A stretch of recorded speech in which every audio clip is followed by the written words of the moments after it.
जय हिंद दोस्तों, कैसे हैं आप लोग। Once again I welcome you all. मैं इंजीनियर अजय गुप्ता आप सभी लोगों का स्वागत करता हूं। दोस्तों, लास्ट टाइम पे हमने जीरंड के कुछ इंपॉर्टेंट फ्रेजेस आपको लिखाए थे कि जहां से हमने ये देखा था कि इन वर्ड्स या फ्रेजेस के बाद हम आगे जो वर्ब की फॉर्म यूज करते हैं वो जीरंड फॉर्म में यूज करते हैं। तो आखिर ऐसा क्यों करते हैं वो ऑलरेडी डिस्कस हो चुका है, वो बता चुका हूँ बेटा मैं कि अगर कभी जीरंड यूज करना पड़ रहा है तो आपको दिमाग में रखना है कि जीरंड तो तभी यूज करते हैं जब विथ फाइनाइट का एक्शन होता है, नॉन फाइनाइट का एक्शन जब फाइनाइट के साथ होता है, या फिर नॉन फाइनाइट का एक्शन फाइनाइट के पहले होता है।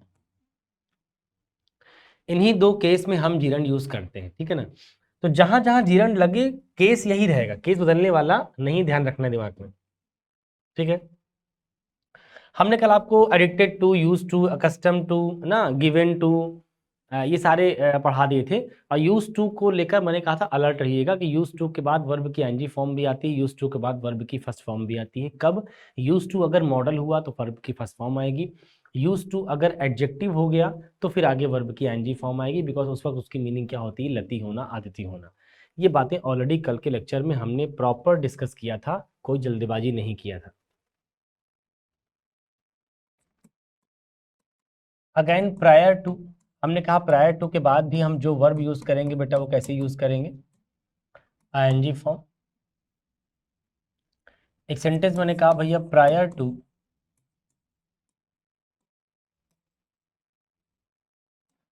Working in India,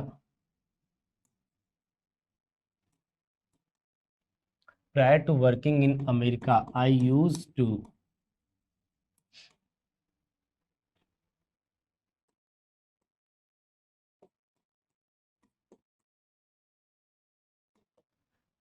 prior to working in America I use to work in India.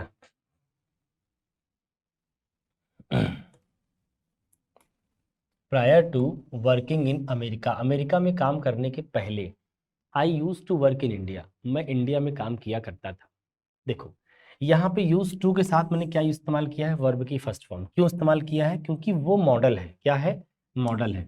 और मॉडल के बाद वर्ब की फर्स्ट फॉर्म यूज करते हैं, ना कि आईएनजी फॉर्म। तो I use to work in India, मैं इंडिया में काम किया करता था। यूज टू की मीनिंग कहाँ निकलती है? पास्ट में हैबिट शो करने के लिए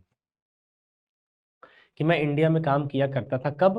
prior to working in India, America में काम करने के पहले। प्रायर टू मतलब पहले, तो प्रायर टू पर जो भी वर्ब आएगी आईएनजी फॉर्म में आएगी। नेक्स्ट पे आते हैं हम लोग। एक वर्ड वहां लिखा था बेटा अवर्स टू। ध्यान रखना है कि जो ये अवर्स है इसको ऐसे लिखो, बल्कि अलग अलग लिखो।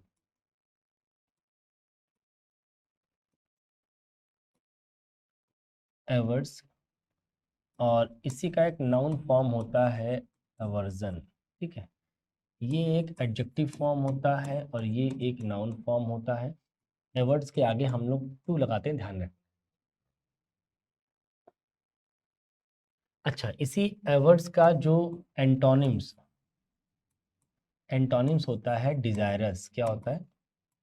डिजायरस। ये भी एडजेक्टिव होता है। ये भी क्या होता है बेटा? एडजेक्टिव होता है, और इसकी नाउन फॉर्म होती है डिजायर। डिजायरस के आगे हमेशा हम लोग ऑफ लगाते हैं। देखो,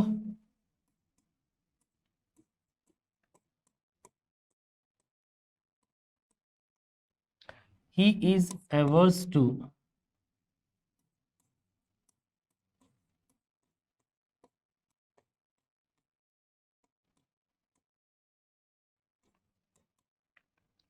he is averse to take participation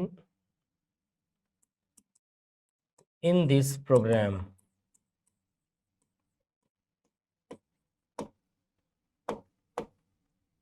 देखिए, मान लो कोई बंदा है जो किसी कोई प्रोग्राम इवेंट होने वाली थी और उस इवेंट में बहुत सारे लोग पार्टिसिपेट कर रहे थे। जाहिर सी बात है, कुछ लोग पार्टिसिपेट करना चाहेंगे, कुछ लोग नहीं करना चाहेंगे। तो मैंने कहा भाई ये लड़का एवर्स से मतलब अनिच्छुक है, मतलब इसको इच्छा बिल्कुल नहीं है इस प्रोग्राम में पार्टिसिपेट करने की। तो एवर्स क्या हो गया? एडजेक्टिव है ये, दिखाया अभी आपको। ये अगर एडजेक्टिव है तो किसका होगा? किसी नाउन प्रोनाउन का, क्योंकि एडजेक्टिव किसका होता है? किसी नाउन या प्रोनाउन का। तो यहाँ पे किसका है? प्रोनाउन का। क्यों भैया? जो ही है अनिच्छुक है, मतलब इसके अंदर कोई इच्छा ऐसी नहीं है। किस बात की इच्छा नहीं है? पार्टिसिपेट करने की। तो ये टू टेक जो लिखा गया है, ये टू टेक के बजाय टू टेकिंग होगा। ये एक्शन आगे होगा ही नहीं, अनिच्छुक है, तो इन्फिनिटिव से लिख क्यों, रेजिडेंट से लिखो। तो he is averse to taking, जो टू लग रहा है टू प्रेपोजिशन है, और प्रेपोजिशन के बाद जान कैसे गए प्रेपोजिशन, यहाँ समझ लो। देखो उस दिन में समझाया था मैंने आपको बड़ी ईमानदारी से और बहुत टाइम लेकर, आज फिर समझा दे रहा हूँ। ही इज एवर्स टू,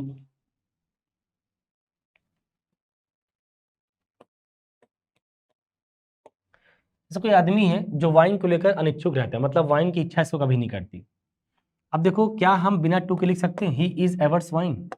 एवर्स क्या हो गया? एडजेक्टिव इज प्रोनाउन का। अगर एवर्स एडजेक्टिव है इस प्रोनाउन का, तो मेरे भाई ये भी तो नाउन है। और आपको पता है कि वर्ब के बाद हम जो भी नाउन या प्रोनाउन इस्तेमाल करेंगे वो काम करेगा ऑब्जेक्ट का, और ऑब्जेक्ट होता है किसी वर्ब और प्रीपोजिशन का।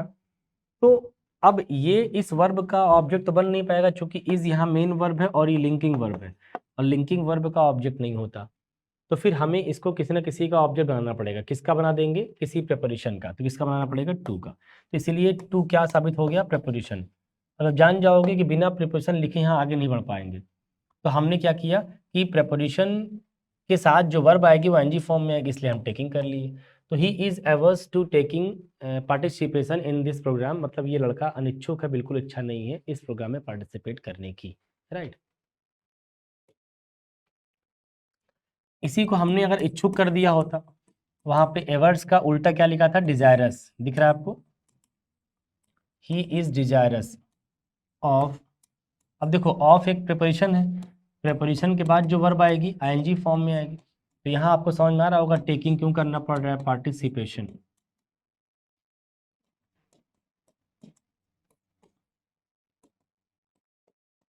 इन दिस प्रोग्राम। हमने कहा ही इज डिजायरस, ये क्या हो गया बेटा? एडजेक्टिव इसका, इस प्रोनाउन का। तो ही इज डिजायरस, ये डिजायरस है, इच्छुक है। ये ऑफ है प्रेपोजिशन, इसके बाद जो वर्ब आएगी वो एनजी फॉर्म में आएगी। तो he is desirous of taking participation in this programme, मतलब ये लड़का इच्छुक है इस प्रोग्राम में पार्टिसिपेट करने के। तो जो मीनिंग डिजायरस दे रहा है, इसी का जस्ट ऑपोजिट क्या दे रहा था? एवर्स, एवर्जन मतलब अनिच्छा जारी करना। बस उस वक्त उसके आगे टू आता है और इसके आगे ऑफ आता है। तो एग्जाम में दो चीज पूछेगा बेटा, एक तो ये पूछेगा कि आप ये जानते हो नहीं जानते हो कि एवर्स के आगे जो टू लिख रहा है ये इन्फिनेटिव नहीं है, प्रेपोजिशन है। कैसे पता लगा? यहाँ बता दिया, मैं समझा भी दिया आपको। अच्छा, एक बात ये पूछेगा अगर ये प्रेपोजिशन है तो वर्ब की एनजी फॉर्म आनी चाहिए, लगा के क्या देगा? First form. ये लगा के देगा, ये होना चाहिए। दूसरी बात ये पूछेगा कि आप ये बात जानते हो कि नहीं कि एवर्स के आगे टू ही आता है, ऑफ नहीं आता, और डिजायरस के आगे ऑफ आता है, टू नहीं आता। दोनों बातें मतलब आपसे फिलर के तौर पर, एरर के तौर पर, जैसा भी एग्जामिनर चाहेगा वैसा आपको क्वेश्चन बना के पूछ सकता है।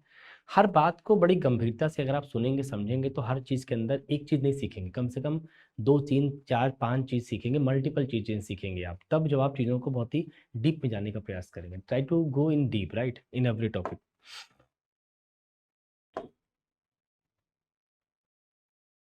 आइए, देखो एक वर्ड था वहां पे डिस्पोज, जरा इसको समझते हैं बेटा। डिस्पोज एक वर्ब होती है, डिस्पोज एक वर्ब होती है। इसके बारे में समझते हैं कि डिस्पोज कैसे काम करता है। जैसे डिस्पोज का मतलब क्या होता है, बड़ी ईमानदारी समझिएगा। जैसे आप मार्केट में चाय पीते होंगे, जब आप चाय पीते हैं तो चाय की दुकान वाले ने जो सड़क के किनारे लगाए रहते हैं, तो वो लोग एक छोटे से कप में चाय देते हैं, कागज वाला। हम लोग उसको क्या बोलते हैं हिंदी में? हर आम आदमी जो नहीं जानता अंग्रेजी के बारे में, वो उसको कम से कम जानता है, क्या बोलते हैं उसको? डिस्पोजल बोलते हैं ना, डिस्पोजल दे दीजिए। हम आपके कांच के गिलास में नहीं पियेंगे, बहुत लोग सोचते हैं कांच गिलास जूठी रहती है तो उसमें नहीं पियेंगे, हम डिस्पोजल में पियेंगे। या आप जूस की दुकान जाइए तो जूस वाले भी कांच के गिलास रखते हैं और डिस्पोजल भी रखते हैं, कागज के गिलास। तो हम उसको डिस्पोजल बोलते हैं। अच्छा, आप मार्केट में किसी से डिस्पोजल बोलिए ना, तो वो डिस्पोजल का के मतलब समझेगा क्या? कागज के गिलास। मतलब उसको अगर बोलो डिस्पोजल लेते आओ तो समझ जाएगा क्या लाना है? कागज के गिलास लाना, जबकि ऐसा बिल्कुल नहीं है। इस दुनिया में हर चीज डिस्पोजल है, आप जानते हैं? हर चीज डिस्पोजल है। हम आप हर चीज। ये बताइए इस दुनिया में ऐसी क्या है चीज है जो आई तो है जाएगी नहीं? क्या है? कुछ नहीं ऐसा है, कुछ नहीं ऐसा है। जो चीज जिस दिन क्रिएट की गई है उसकी फिर कोई एक डेथ डेट भी आएगी, मतलब कोई एक एक्सपायरी डेट भी आएगी, उसको एक्सपायर भी होना पड़ेगा। ऐसा नहीं हो सकता कि कोई चीज आ तो गई, जाने का कोई जुगाड़ नहीं है। नहीं, आई भी है तो जाएगी भी ना। तो वैसे ही डिस्पोजल का मतलब होता है कि कोई चीज यूज करके थ्रो कर देना, यूज करके फेंक देना या बेच देना, मतलब जो भी तुमको ठीक लगे, बट यूज करके फेंक देना। डिस्पोज का मतलब होता है यूज एंड थ्रो। कोई चीज यूज करो और उसको फेंक दो। अब थ्रो का मतलब फेंकना सिर्फ नहीं होता है, थ्रो का मतलब किसी को देना भी होता है। आपने फ्री में दे दिया, आपने उससे पैसा ले लिया। क्या आजकल नया ऐप आ गया नहीं, उसमें फोटो क्लिक करो डाल दो तो उस पर बहुत सारे लोग कस्टमर बन जाते हैं खरीदने के लिए सेकंड हैंड सामान का। क्या नाम भाई ऐसे ऐप का? श्याम बाबू, कौन सा ऐप आता है जो बेचता है? OLX। OLX। OLX है, एक ऐप है, जानते होंगे आप लोग। तो वो बेचता भी सामान है। मतलब अगर आपको लगता है हमारी टीवी खराब हो गई है, कम चल रही है, कम समझ में आ रही है आपको, आपको नई टीवी लेनी है, तो कोई तो है जो सेकंड टीवी भी ले लेगा, क्योंकि उसके पास उतना पैसा नहीं जो नई टीवी ले पाए, वो आपके सेकंड से काम चलाएगा। तो आपको जितने में बेचना है कुछ कम ज़्यादा करके उसने आपको OLX पे देखा, फ़ोन किया और बात हुई, सेट हो गया मामला। तो ये बड़ा सही जुगाड़ है कि आप खराब चीज़ों को भी आप बेच के कुछ ना कुछ पैसा बना सकते हो, वरना वो कबाड़ी के भाव में जाता। तो डिस्पोज एक वर्ब है जिसका मतलब होता है टू यूज एंड थ्रो, कोई चीज यूज करना एंड फेंक देना। अब डिस्पोज अगर वर्ब है तो इसकी अपनी फॉर्म भी होती होगी। फॉर्म क्या होती है भैया? डिस्पोज्ड सेकंड फॉर्म होती है एंड डिस्पोज्ड थर्ड फॉर्म होती है। ठीक है, ये सेकंड है और ये थर्ड। एक सेंटेंस मैंने कहा कि ही,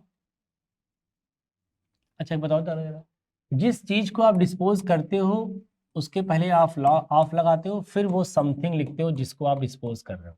STH का मतलब समथिंग, मतलब जिस चीज को आप यूज एंड थ्रो करने जा रहे हो उसको पहले क्या लगाओ? ऑफ। मैंने कहा ही इज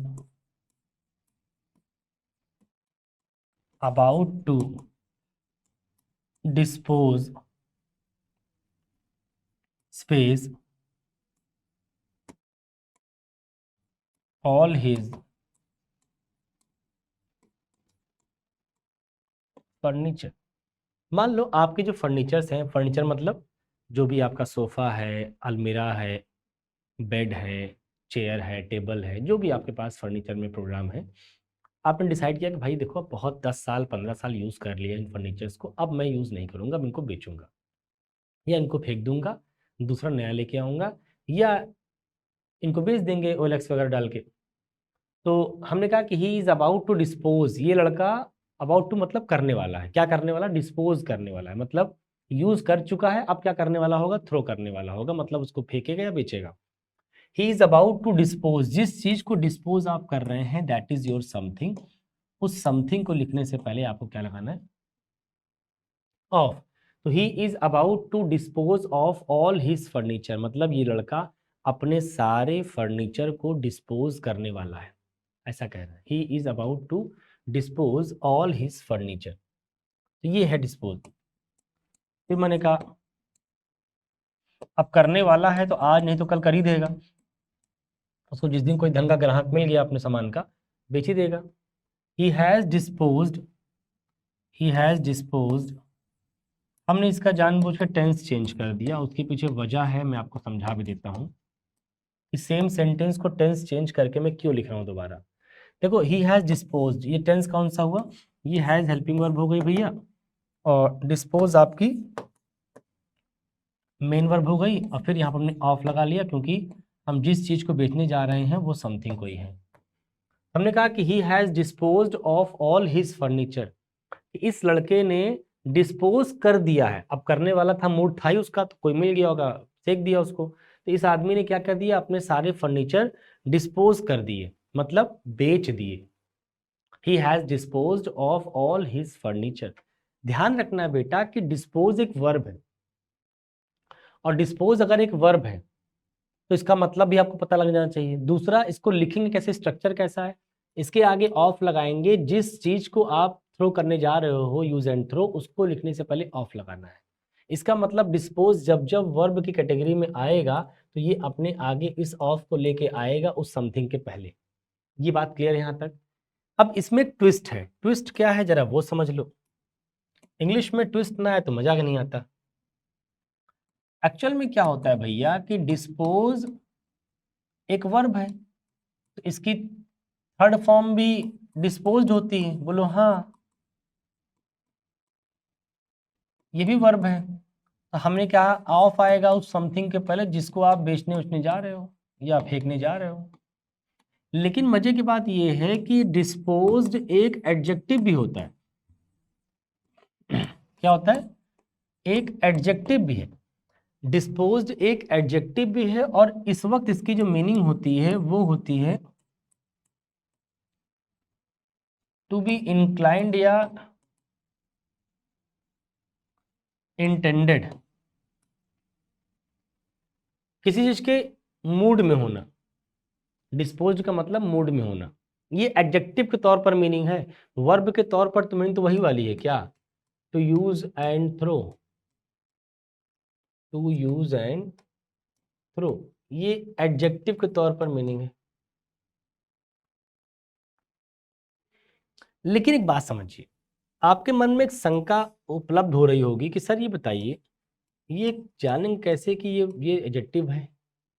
एक बात जान लो बेटा, जो वर्ब की थर्ड फॉर्म होती है ना, वर्ब की थर्ड फॉर्म दो काम करती है सेंटेंस में।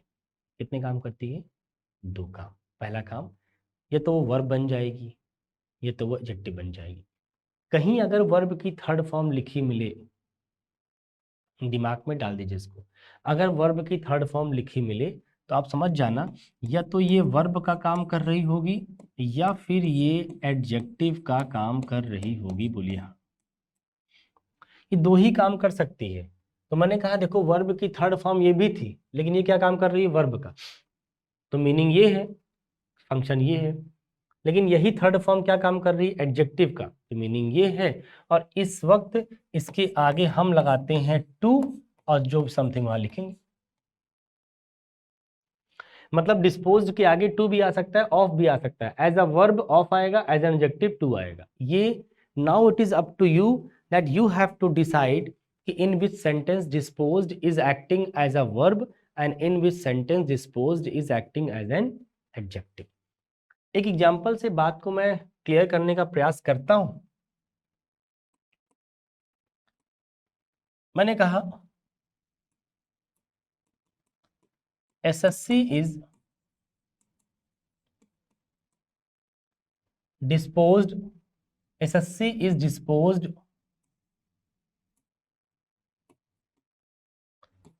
change the pattern of the examination।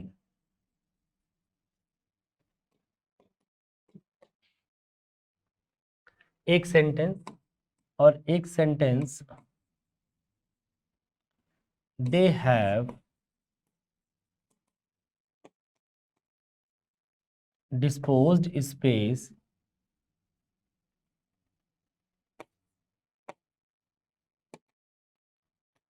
their old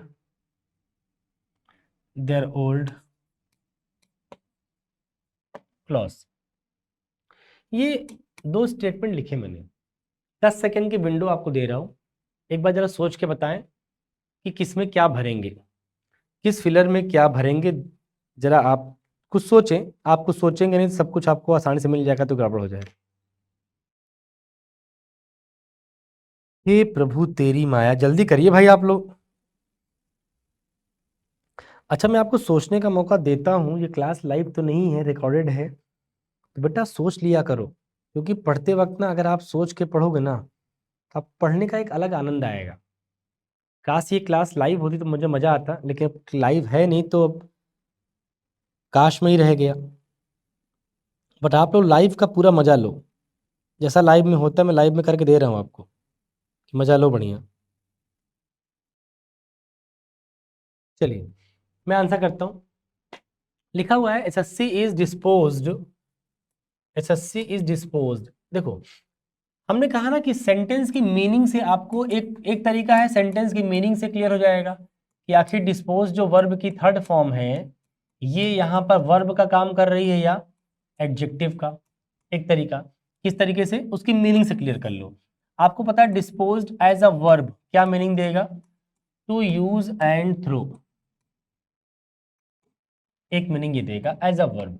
और एज एन एडजेक्टिव क्या देगा meaning, that is to be inclined. बोलिए हाँ, टू बी इंक्लाइंड, ऐसा होगा। आप बताओ एसएससी क्या कुछ यूज एंड थ्रो करने जा रहा है, नहीं। एसएससी बल्कि इस मूड में है, इस मूड में है, किस मूड में है कि इस बार हम एग्जामिनेशन का जो पैटर्न होगा ना वो बदल देगा उठा के। हमने कहा भाई साहब एसएससी का मूड ठीक लग नहीं रहा है हमको, ये जिस तरह के एग्जामिनेशन कंट्रोलर को हैंडल करने जा रही है भाई साहब पूरा का पूरा पैटर्न बदल जाएगा लग रहा है, एसएससी मूड में है बदलने के लिए। तो ये डिस्पोज्ड टू बी इंक्लाइंड के सेंस में है, यहीं से पकड़ में आ गया एडजेक्टिव है। और एक सेकंड तरीका क्या है, देखो सेकंड तरीका ये है कि आपको पता है कि हम इसको अगर वर्ब मान लेंगे तो इसको मानना पड़ेगा हेल्पिंग वर्ब। अगर तुम इसको वर्ब मान ही लो तो मान के देखो क्या होता है, मान के देखो ये वर्ब है तो फिर ये क्या है, हेल्पिंग वर्ब है। अब अगर ये हेल्पिंग वर्ब है तो बेटा ये किस टेंस में हुआ, प्रेजेंट इंडेफिनिट, तुमको बोलना पड़ेगा इंडेफिनिट टेंस का पैसिव वॉइस, जबकि पैसिव है ही नहीं। क्यों, क्योंकि वो यूज एंड थ्रो खुदे सस्ती को थोड़े कोई यूज एंड थ्रो करेगा। चलो मान लो आयोग है किसी को कर सकती है, उसको कौन करेगा, वो तो पैसिव वैसे भी नहीं बनेगा। इसका मतलब है कि ये लिंकिंग वर्ब है बेटा और ये क्या है, एडजेक्टिव है।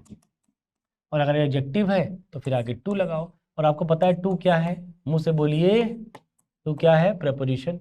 और अगर टू प्रेपोजिशन है तो प्रेपोजिशन के बाद आने वाली वर्ब कैसी होगी भैया, वर्ब की आईएनजी फॉर्म में। कर लो भैया आईएनजी फॉर्म में कर लो, मतलब बड़ा सिंपल है, देसी है एकदम, कहीं से कोई वेरिएशन नहीं है। एक बार तुम बात को समझो, गहराई में जाओ, मजा आएगा।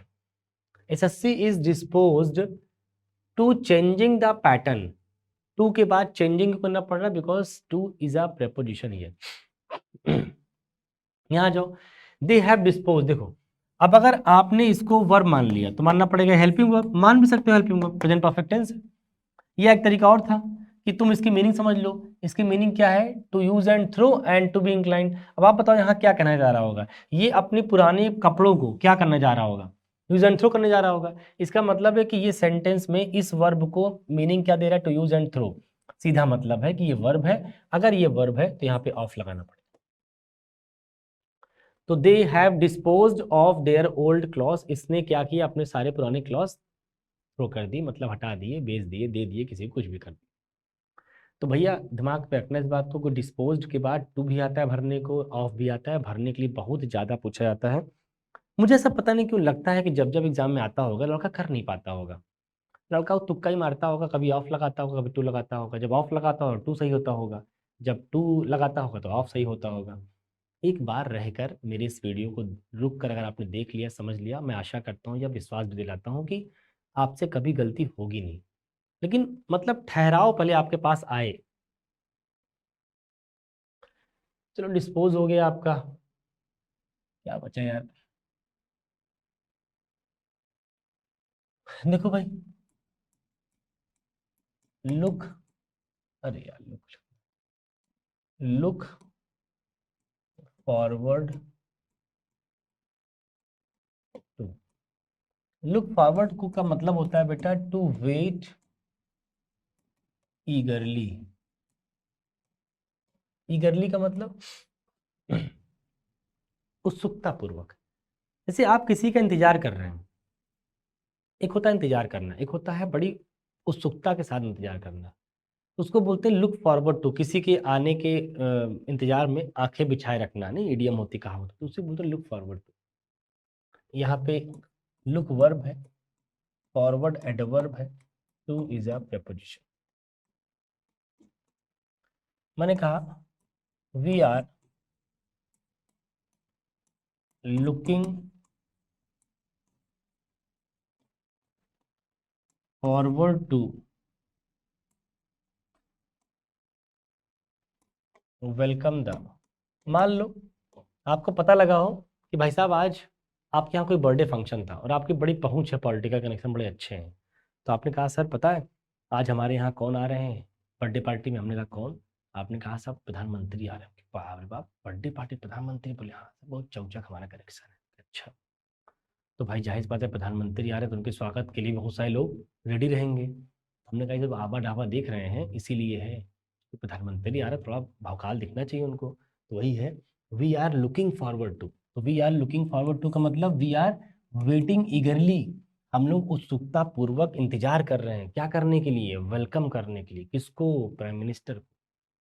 तो जो जो टू लिखा गया है ये टू क्या दिख रहा है? प्रपोजिशन दिख रहा है।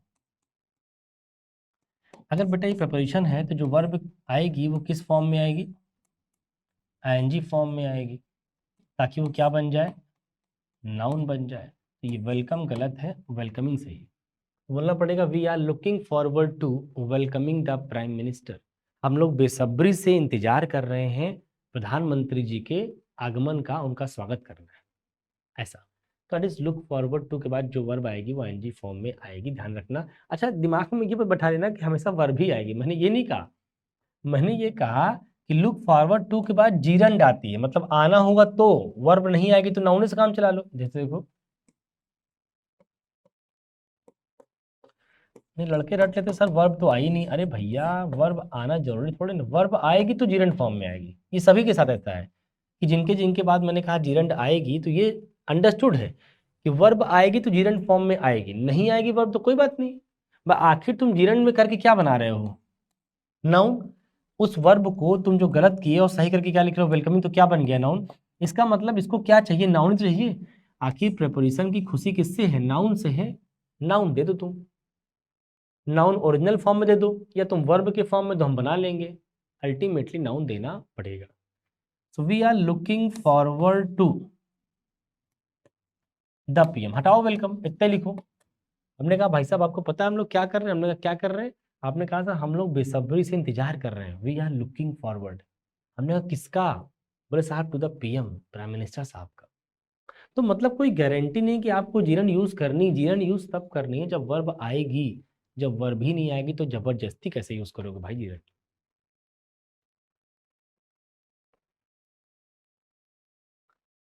लो भैया लुक फॉरवर्ड टू हो गया, क्या बचा यार? एवर्स हो गया। आइए एक वर्ड लिखते हैं,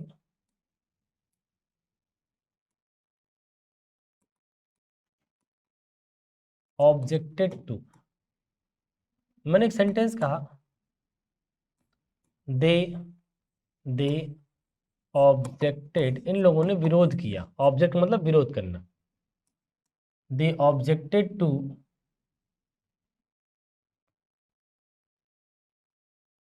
मी to join the party. They objected to me to join the party. ये एक सेगमेंट लिखा मैंने, एक बार आप कमेंट करिए कि इस गिवन सेगमेंट में हम लोग क्या कह सकते हैं, क्या सही करें। देखिए देखिए एक बात समझिए, दे ऑब्जेक्टेड, इन लोगों ने विरोध किया। ऑब्जेक्ट का मतलब ऑब्जेक्शन, विरोध लेना, विरोध करना मतलब। ऑब्जेक्शन तो वर्ड सुना होगा आपने, सुना होगा। तो इन लोगों ने क्या किया बेटा? विरोध किया। अगर इन लोगों ने विरोध किया तो इनका विरोध किससे है? इनका विरोध मेरे से है या मेरे पार्टी ज्वाइन करने से है? क्या लगता है? आखिर इन लोगों का विरोध किससे है? मेरे से है, पढ़ के देखिए, या मेरे पार्टी ज्वाइन करने से है? लिखा है they objected to me to join the party. पढ़ के क्या लग रहा है कि ये लोग विरोध किस बात का कर रहे हैं? उस आदमी को ही विरोध कर रहे हैं या उस आदमी को पार्टी ज्वाइन करने से विरोध कर रहे हैं? पार्टी ज्वाइन करने से विरोध कर रहे हैं। इनका विरोध इस आदमी से बिल्कुल नहीं, इनका विरोध है इस एक्शन से कि ये पार्टी ज्वाइन ना करे। इसका मतलब इस वर्ब का जो ऑब्जेक्ट है वो आदमी नहीं है, वो ये एक्शन है। इसका मतलब है कि अगर ये इसी का ऑब्जेक्ट है, इसी वर्ब का, तुमको पता है कि जो ऑब्जेक्ट बनेगा वो क्या बनेगा, नाउन। और तुमको पता है इसका विरोध इस एक्शन से है, और जहां पर तुमको एक्शन शो करना पड़े, एक्शन, तो यूज जीरंड। तुम्हारा फोकस अगर केवल एक्शन है तो यूज जीरंड, तुम्हारा फोकस केवल डूअर है तो यूज इन्फिनेटिव। ये सारी बातें बेटा पहले हो रखी हैं, इसमें कोई दो राय नहीं है। तो इनका जो विरोध है वो इस एक्शन से है। अगर इस एक्शन से है तो फिर टू ज्वाइन क्यों लिख रहे हो, उसको एक्शन को जीरंड फॉर्म में लिखो। तो टू ज्वाइन हटा के क्या लगाना है, ज्वाइनिंग। अरे यार, ज्वाइनिंग द पार्टी। तो they objected to joining me joining the party. अच्छा, जब तुम लिख दोगे ज्वाइनिंग तो ज्वाइनिंग क्या बन गया बेटा, नाउन, क्योंकि ऑब्जेक्ट कौन बनता है, नाउन। और वर्ब की आईएनजी फॉर्म जिस दिन नाउन का काम करती है, फिर से वर्ब की आईएनजी फॉर्म जिस दिन नाउन का काम करती है उसको बोलते हैं जीरंड। क्या बोलते हैं, मैंने ये नहीं कहा कि जीरंड है इसलिए नाउन है, मैंने ये कहा ये ऑब्जेक्ट है। कैसे पता लगा, क्योंकि इस विरोध का ऑब्जेक्ट ये नहीं है बल्कि ये एक्शन है। अगर ये ऑब्जेक्ट है तो फिर ये नाउन है, और वर्ब की आईएनजी फॉर्म अगर नाउन का काम कर रही है तो फिर उसको बोलते हैं जीरंड। अच्छा, वर्ब का आईएनजी फॉर्म क्यों करना पड़ा, क्योंकि एक्शन जब भी शो करना होता है हम यूज करते हैं जीरंड। जैसे मैंने कहा कि मुझे तुम्हारा डांस करना पसंद नहीं है, I don't like your dancing. मेरा फोकस किस पे है, आप पे नहीं, आपके डांस करने पे, एक्शन पे है। तो एक्शन जब भी इंपॉर्टेंट होगा तो जीरंड यूज करना। अब जब तुम जान जाओगे जीरंड है नाउन है, तो तुम बताओ ये नाउन रहा, इस नाउन के बगल में ये क्या बैठा है, प्रोनाउन। अब तुमको पता है कि किसी भी नाउन के बगल में नाउन या प्रोनाउन नहीं बैठ सकता in general. In general noun के बगल में प्रोनाउन नहीं बैठ सकता। इसका मतलब है कि नाउन के बगल में प्रोनाउन नहीं बैठेगा तो कौन बैठेगा, बोलो साहब, एडजेक्टिव बैठेगा। कौन बैठेगा, एडजेक्टिव बैठेगा। तो माई का एडजेक्टिव फॉर्म क्या होता है, माई।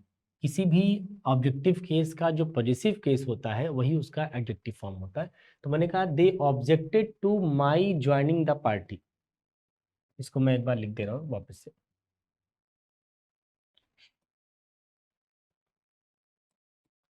दे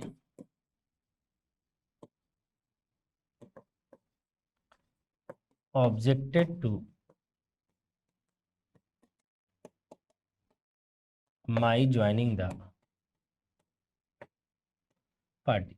इन लोगों ने विरोध किया किस बात का, मेरे ज्वाइन करने का पार्टी, मेरे पार्टी ज्वाइन करने का इन लोगों ने बड़ा विरोध किया। समझ में आया बेटा कैसे, टू ज्वाइन क्यों गलत है, मी क्यों गलत है, मी को माई क्यों करना, टू ज्वाइन को ज्वाइनिंग क्यों करना। ये दोनों बातें आपको क्लियर होनी चाहिए। और वो तभी क्लियर हो पाएंगे जब आप प्रॉपर मेरे सारे लेक्चर को एक सीक्वेंस में देख रहे होंगे। इन्फिनेटिव पूरा जब प्रॉपर देखेंगे तो ही बात आपको समझ में आएगी कैसे डिसाइड हम कर रहे हैं। वरना सडन कोई देखेगा लेक्चर तो उसको लगेगा सर ये कैसे हुआ। ये कैसे हुआ बेटा, ये जानने के लिए प्रीवियस लेक्चर जितने भी हैं जाके देखिए पहले, ठीक है।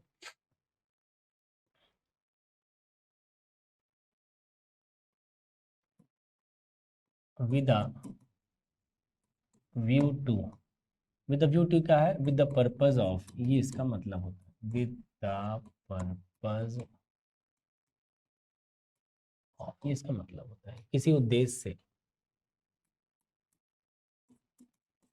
मैंने कहा कि with a view to kill him he came here. मतलब कि with the purpose of kill him, इस आदमी को जान से मारने के उद्देश्य से ये आदमी यहाँ आया था। ये किल गलत है, क्या हो जाएगा, किलिंग। किल को किलिंग, तो with a view to killing him, with a view to killing him, इस आदमी को जान से मारने के उद्देश्य से ही केम हियर, ये आदमी यहाँ आया था। तो विद अ व्यू टू के बाद जो भी वर्ब आएगी जीरंड फॉर्म, ठीक है। फिर आइए, हाँ क्या बच्चा भाई, माइंड, बुरा मानना, माइंड करना। जैसे मैंने कहा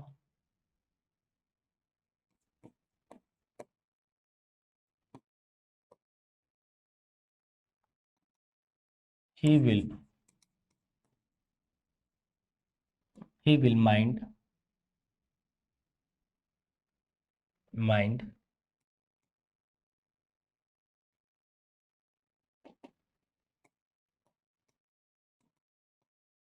क्लोजिंग द डोर। कि मान लो हमने कहा दरवाजा बंद करोगे उसको बुरा लग जाएगा, क्योंकि जैसे तुम बंद करोगे तुम्हारा बंद करना बुरा लगना दोनों एक साथ होगा। क्योंकि उसको अगर दरवाजा खोल के रखना था और तुम बंद करवा रहे हो, पहले से बोल के रखा है दरवाजा खुला रहेगा, और तुम जबरदस्ती बंद करा रहे हो पावर का इस्तेमाल करके, तो उसको बुरा लगेगा लगेगा। तो माइंड का मतलब बुरा लगना होता है। बुरा लगना अपने आप में कोई एक्शन होता नहीं है, बुरा हमेशा किसी न किसी दूसरे एक्शन का लगता है। तो पैरेलल एक्शन होता है बेटा ये। He will mind closing the door, तो माइंड के बाद जो वर्ब आएगी वो एनजी फॉर्म में आएगी, ठीक है। ऐसे ही बिजी के साथ है बेटा। मैंने कहा कि ही इज या he was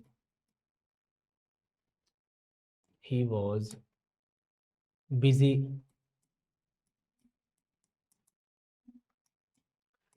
talking to somebody else. हमने कहा कल आपको जब कॉल आया था तो मैं आपसे बात नहीं कर पाया था, मैं थोड़ा बिजी था किसी और से बात करने में। He was busy talking to somebody else, तो बिजी के बाद जो वर्ब आएगी वो जीरंड फॉर्म में आएगी, दिमाग में रखना है। इट इज नो यूज, ये क्या है? इट इज नो यूज को बेटा इट इज नो गुड भी लिखते हैं, ठीक है, मतलब इसमें कोई बुरा मत मान जाना। कभी भी नो गुड लिखा हो नो यूज लिखा हो सब एक ही चीज है। इसका मतलब कोई फायदा नहीं है। हिंदी में क्या बोलते हैं इसको? कोई फायदा नहीं। मैंने एक सेंटेंस कहा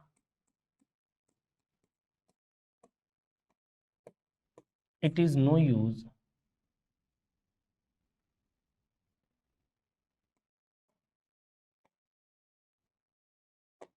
तो इट इज नो यूज के बाद जो वर्ब आएगी जीरेंट फॉर्म में, क्योंकि एक्शन दिखाना होता है, कोई फायदा नहीं किसी का किसी एक्शन का, तो किसी एक्शन को दिखाना है तो फिर जीरेंट फॉर्म यूज कर लो। तो it is no use selecting him